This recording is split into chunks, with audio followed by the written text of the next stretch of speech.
Genetic power. The most awesome force that the planet has ever seen. With it, we diverted the very course of natural history. We took something so far away in time and put it on display for the world to see, for better or worse. Sometimes, though, it really was a compelling vision of coexistence, precious, brief glimpses of peace. Emphasis on brief. But when nature seemed to offer a correction, many people saw only a tragedy. Greed saved the dinosaurs from the volcano, only to put them in a cage. But it was compassion that set them free. Free, of course, to spread into every corner of the planet. We need to find a way to coexist. But can we put our hubris aside and work with nature this time? Can we finally allow life to find a way?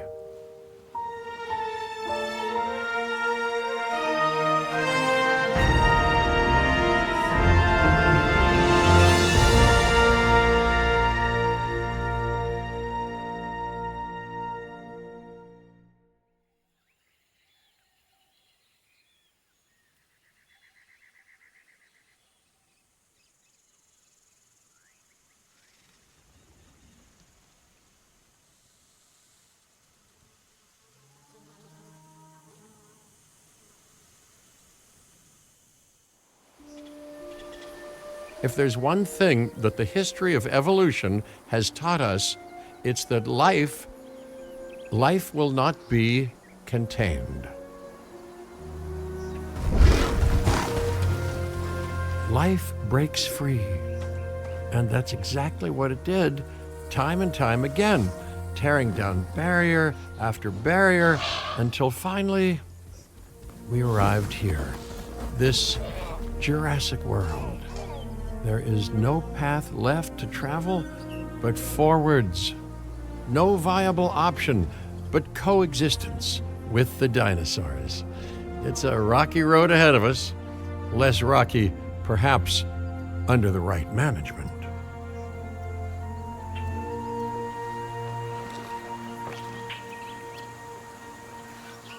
Welcome. I am, of course, Cabot Finch, managing director of this new enterprise and the owner of this lovely patch of Badlands.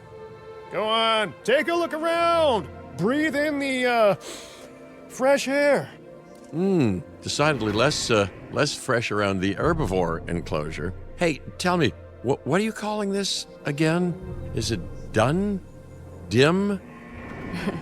DIN, the Dinosaur Integration Network. I am Kira Chang.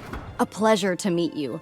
We intend to help dinosaurs and humans coexist globally, and I am here to find clients who share that goal. Hey, so I should, ignore the roaming velociraptors that I saw on the way in and just focus on the bare bones enclosure? Wow, you're spoiling me.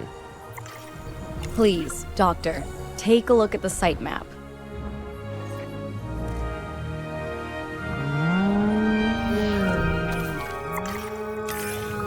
Not only does this map allow us to oversee the site, but it also shows that the raptors are no longer nearby. We have plenty of time. Oh yes, plenty of time, sure. Until, of course, we don't. All right, let's get this showcase underway. To kick things off, some rescues will be arriving here any time now. Let's use a delivery zone to transport them all in one trip. It saves time and, even better, a boatload of chopper fuel.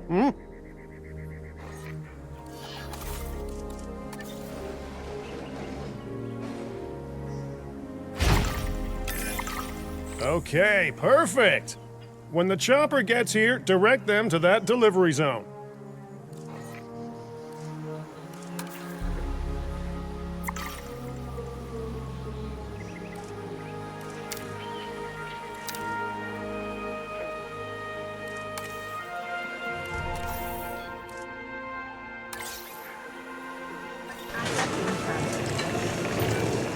Excellent! The Loki-Ceratops are on their way. And the pilot said there's something special about the group, so, consider my interest piqued. Ah, our other important guest has arrived. Dr. Dua, welcome to Montana.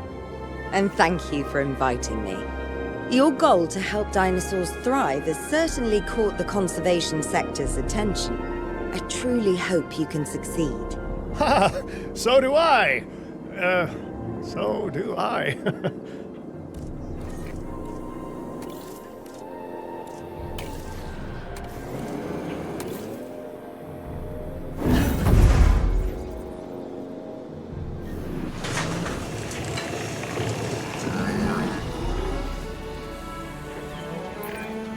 A wild juvenile dinosaur.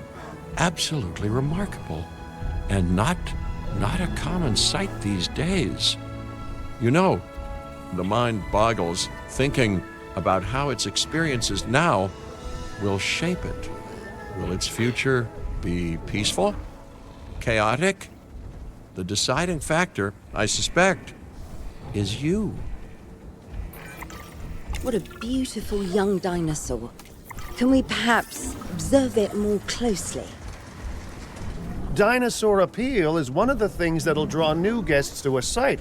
And boy, oh boy, do juveniles sell entry tickets. And well-cared-for juveniles will grow into more appealing adults as well. As dinosaurs explore their new enclosure, they'll form a territory. It's inside this territory that their environment must meet their needs. Some dinosaurs play well with others. Some less so. Keep an eye on who's sharing an enclosure with who. I must say, that enclosure is a far cry from the environment these animals evolved for. All part of the demonstration, I assure you. We have a suite of environmental tools to help make this enclosure more appropriate, which is, of course, our next priority.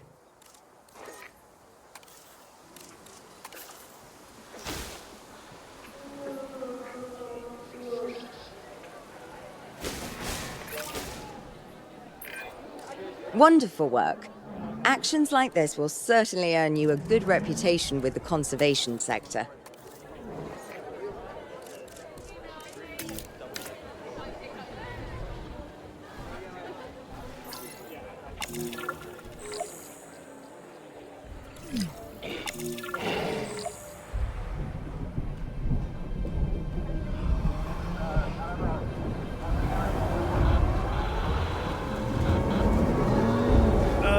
Not to alarm you all, but is that A sandstorm, and it came out of nowhere.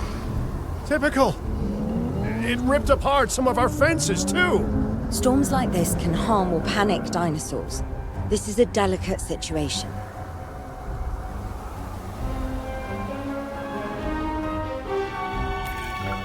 Right. A spooked giant is a big threat to our guests.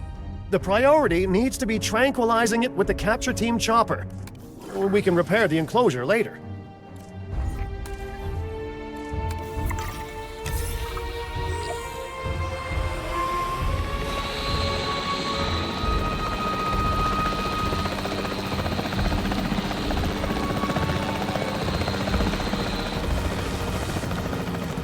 ID on the asset. Asset missed.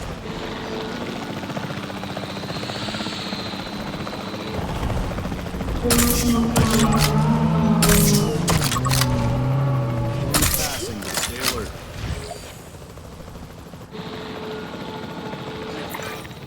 You can't have a functioning park without the right infrastructure. And without a functioning park, where would we be? What, sitting at home? Not teetering on the edge of chaos? Boy, wouldn't that be Wouldn't that be dull? Hey, nice shooting. Those dinosaurs won't be waking up anytime soon, so you've earned us some breathing space. Now, I'm not exactly adept with a hammer, so let's bring in the experts. We need a maintenance facility, and like yesterday.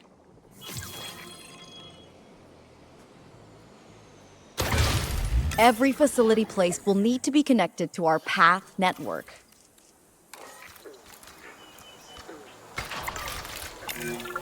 Now get out there and repair everything you can.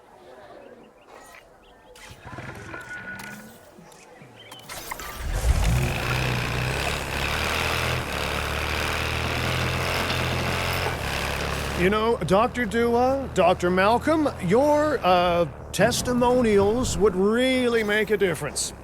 We need the support of the conservation sector if anyone will take us seriously. And if they don't, Din is going down. And taking what's left of my money and self-respect with it. John Hammond said something similar when he brought me and the others to Jurassic Park. You know, I could dig out the report that I made for him, but I'd need to update some details, like oohs and ahs and running and screaming, you know, that sort of thing. I'm not sure that now is the time for that conversation, Mr. Finch. Let's focus on the task at hand for the moment.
Taking back control.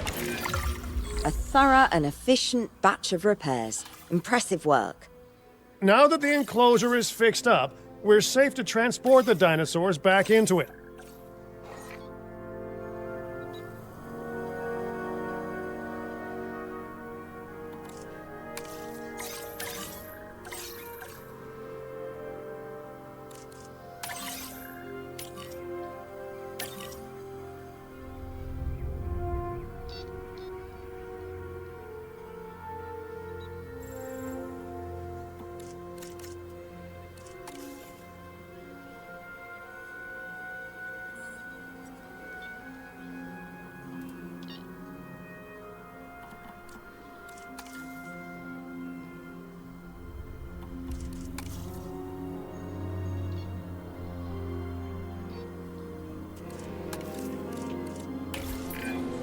When transporting a dinosaur, first choose the animal you want to move and then pick where to send it. That storm could have torn the park apart, or hurt the dinosaurs. We got lucky, but luck tends to run out eventually. No need to worry. I suggested we prepare for such a thing weeks ago.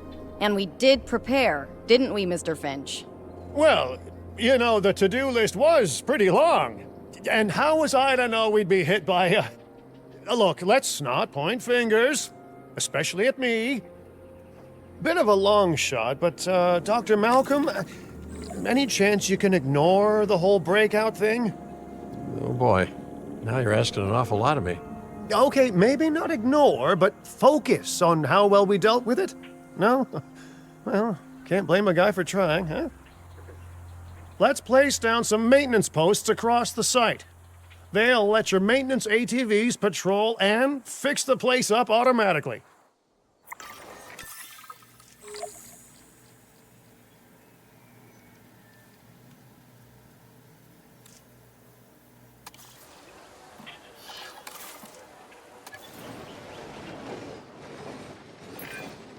You want your maintenance posts to cover all buildings and power generators that might need repairing, refueling, or resupplying.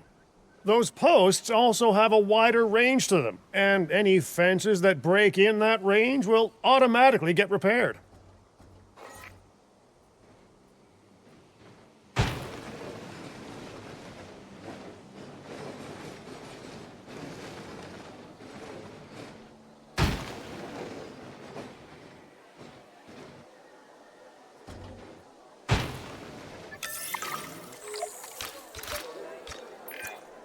Once you've placed your maintenance posts, you can directly assign a maintenance team to each one.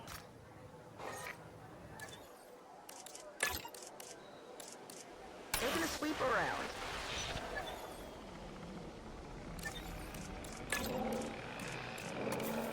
Heading out.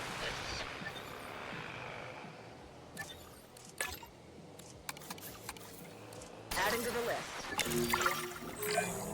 I've arranged for more dinosaurs to arrive on site. They were struggling in the nearby desert, but we can give them a better life here. One moment. Corythosaurus. They cohabitate wonderfully with Lokiceratops, so please do place them in the same enclosure. Replicating natural varied ecosystems should always be a high priority. All right then. You're the boss. Until you say you're supporting us at least. Then I'm back in charge. I'm kidding. Mostly.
This place is shaping up faster than I expected. The benefit of hiring the right park manager, eh? I mean, just take a step back and look at what you've done already.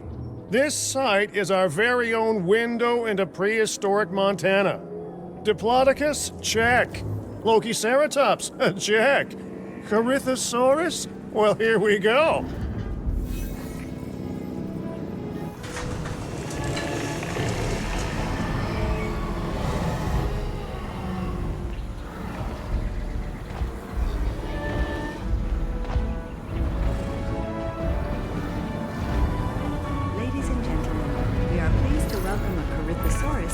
Delivery successful. Now, we better make sure those dinosaurs are loving their new home. I mean, I'm sure they are, but I pride myself on being a good host.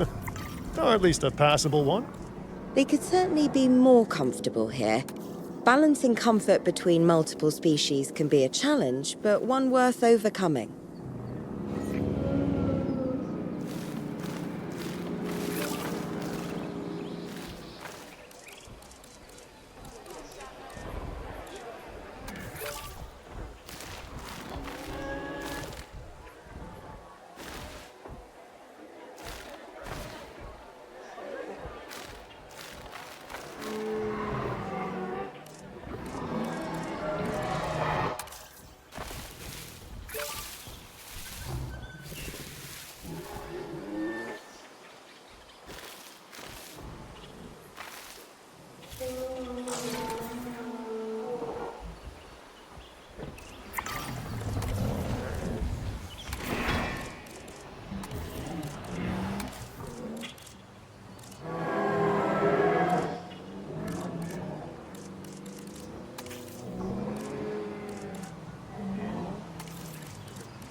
Is it just me, or do those dinosaurs not look as happy as the Lokiceratops?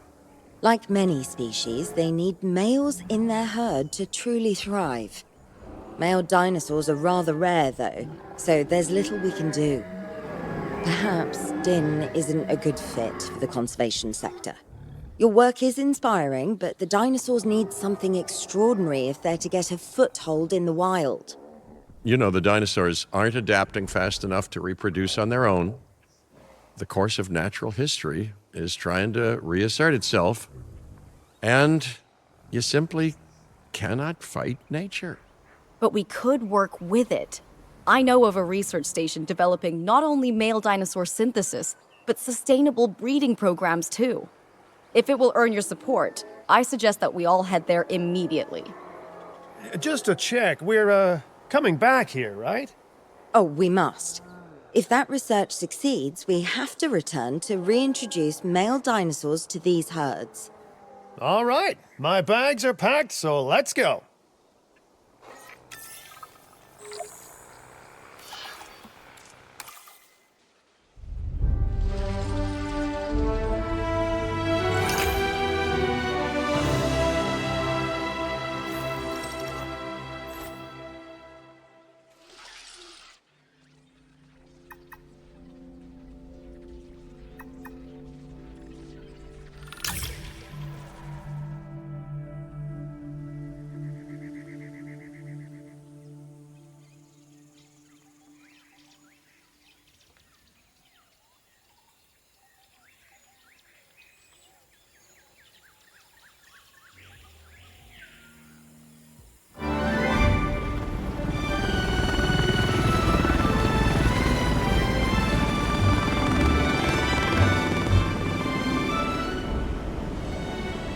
Well, you know, I've been to a a tropical island harboring so-called groundbreaking research before, and I felt this same mix of sheer wonder and utter dread back then, too. I'm more optimistic about what I'll find this time around, but still, if I may, a word of advice: build more places to hide than you think you need.